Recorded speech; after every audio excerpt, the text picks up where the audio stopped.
à tout problème, surtout qu'il concerne notre nation, un Niger auquel nous tenons fort et que nous n'entendons laisser à aucun.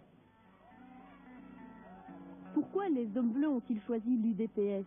Parce que l'élément principal du programme de ce parti correspond à la clé de tous leurs espoirs. Son nom, fédéralisme. Un fédéralisme qui permettrait aux Touaregs d'être à nouveau chez eux, dans le nord du Niger.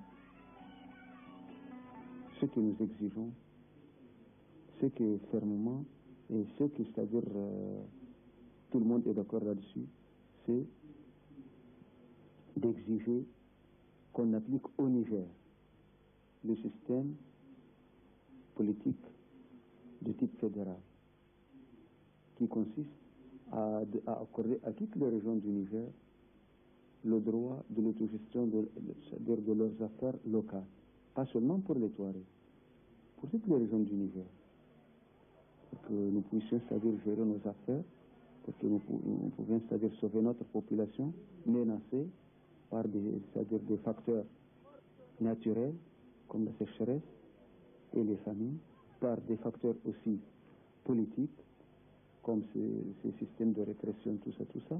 Nous ne pourrons plus, c'est-à-dire accepter ce système centralisé.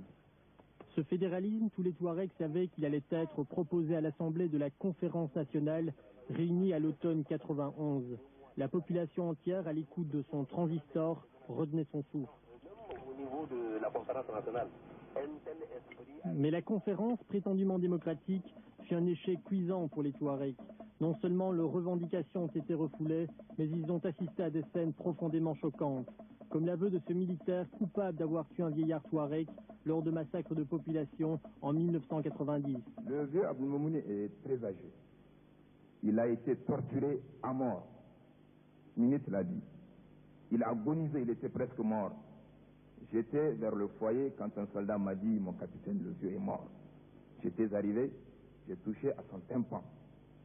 Ça n'allait pas, j'ai dit « Il faut l'achever ». Je l'ai achevé comme ça. C'est ça la vérité. Ce sont surtout ces applaudissements de l'Assemblée qui ont bouleversé la population touareg. La délégation des hommes bleus, sidérée, dégoûtée par cette haine publiquement affirmée, a voulu se retirer de la conférence. Fureur, dégoût, voilà ce qui a entraîné la naissance de cette rébellion. Aujourd'hui, ces jeunes gens ne croient plus au dialogue. Ils ne croient plus qu'en un seul langage, celui des armes. Les armes, ils ont appris à les manier en Libye. Partis pour trouver du travail au moment des sécheresses, les Touaregs ont été enrôlés dans des camps militaires, spécialement créés pour eux par le colonel Kadhafi.